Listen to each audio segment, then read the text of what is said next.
Khalid's heart quickened, his veins swelling with blood, when he heard the old man utter the words, Sardab Foreek, and of another land beyond Zikola.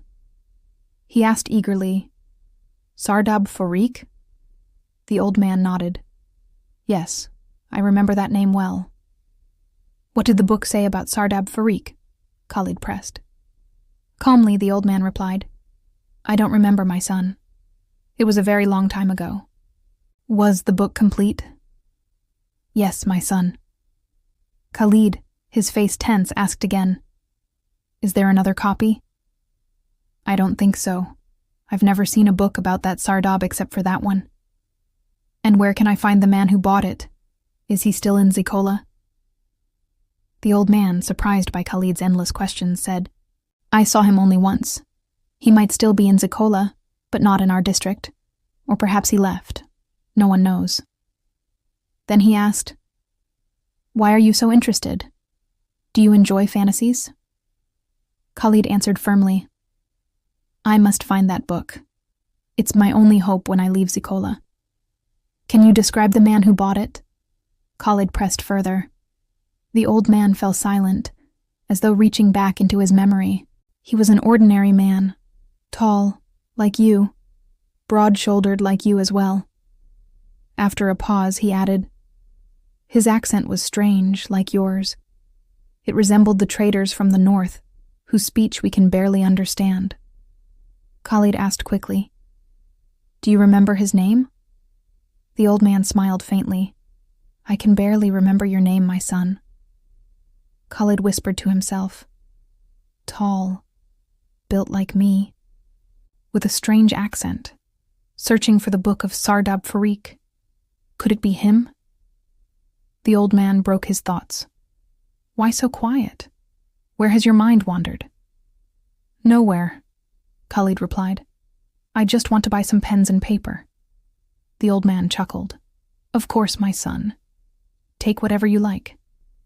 Khalid bought a few sheets of thick, yellowish paper, some slender wooden pens with sharp tips, each containing a small ink reservoir. He also purchased an extra bottle of ink, then left, heading back to the lake. His mind had not stopped racing since his talk with the old man. Could the man who bought the book be my father? He asked himself. Then he reasoned. Why not? Everyone says I'm tall like him, broad like him. He entered the Sardab, and the old man said his accent was strange. It must be him. Khalid lifted his gaze to the sky. Are my father and mother still alive? After all these years, could I see them, here, in Zikola? Then, staring at the lake, doubts crept in. What if it was someone else? Who else would pay such a high price for a book no one here values, in a land where everyone is so miserly? Perhaps someone who loved adventure, someone driven by the same desire that brought me here. Maybe another person entered the Sardab, someone other than me, or my father and mother. No, it was my father. No, someone else. No, surely it was my father. He sat before a fire he had lit on the shore of the lake, speaking softly to himself. It doesn't matter who bought the book, whether it was my father or another. As long as the book exists, there is hope. Whoever wrote that book surely knew how I can return to Egypt.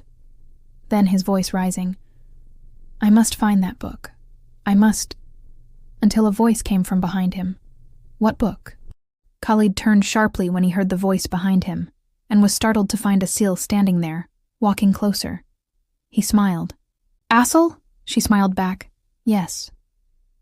Then, after sitting down beside him, she asked, Do you always talk to yourself like that? Sometimes, he replied. But my thoughts can't handle any more right now. Why not? Today I discovered there's hope I can return to my homeland, but it's a distant hope. What hope? I learned there's a book. She cut him off. Wait. You know, I still don't even know your name, stranger. She smiled again. You didn't tell me last time. Khalid smiled. My name is Khalid.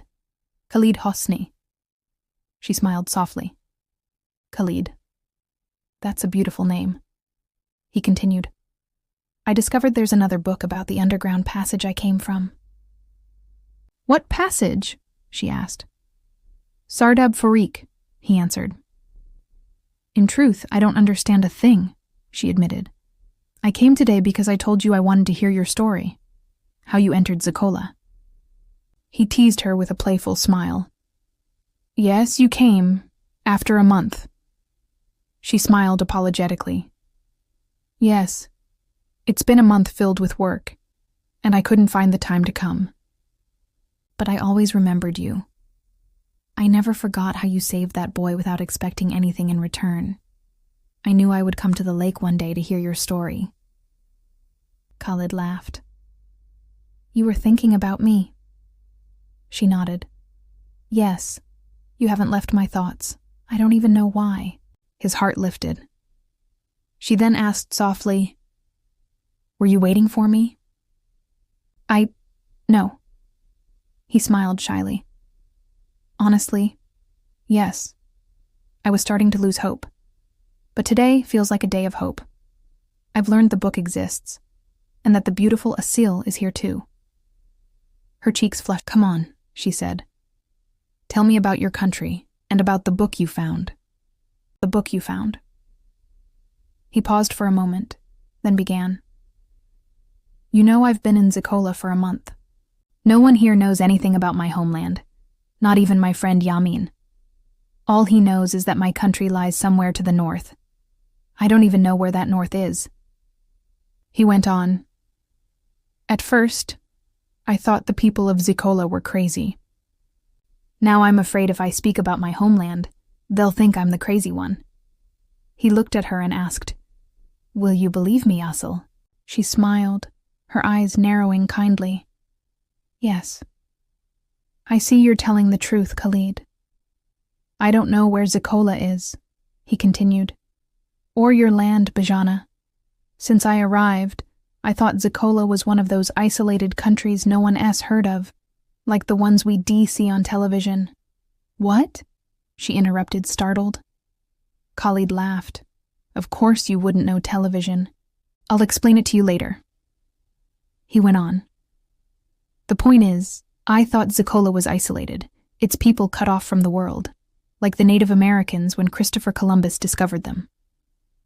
Who? She interrupted again. Khalid laughed once more. I'll tell you later. Just listen to me now. You won't understand any of this yet. Then he asked, Do you know Egypt? She answered as if hearing the name for the first time. Egypt? No, I don't. What about America, China, Africa, Australia? What are those names? These are countries in my world. My homeland is called Egypt. We speak the same language you do, Arabic, but in a different dialect, like the way I'm speaking now. All right. And where is Egypt? The same question I ask myself. Where is Zikola? The answer would be the same for both of us. Is it as big as Zikola? She asked. He chuckled. How many people live in Zikola? She smiled, stood, and walked toward the lake before turning back. Many, perhaps more than 300,000, not counting the other towns and villages, which are thousands more.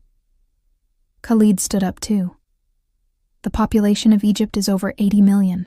What? She exclaimed, incredulous.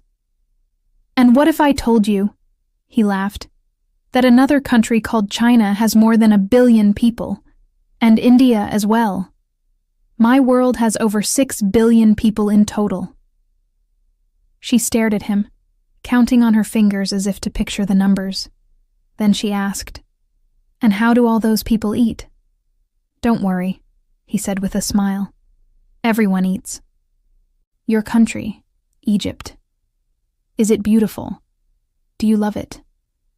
Khalid smiled, gazing out over the lake. He grew quiet for a moment, then sighed and spoke. We had a wonderful poet named Salah Jahin, who said, In the name of Egypt, history may say what it will. Egypt, to me, is the dearest and most beautiful of all things. I love her when she holds the earth, east and west. I love her when she lies wounded in war. I love her fiercely, gently, shyly. I hate her and curse her fate with a love like a sickness. Go on, Asil urged, her voice eager. He laughed.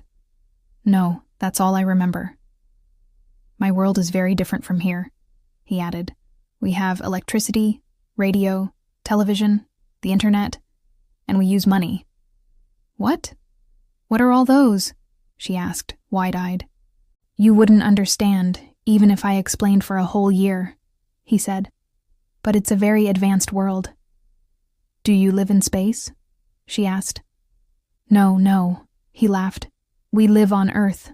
We have water, deserts, and beautiful women, like here. Her expression changed instantly. She asked quickly, after he mentioned beautiful women. And how did you come here? One day I was angry, he began, and my grandfather wanted to calm me down. He told me about a passage beneath my city, called Land of Foreek.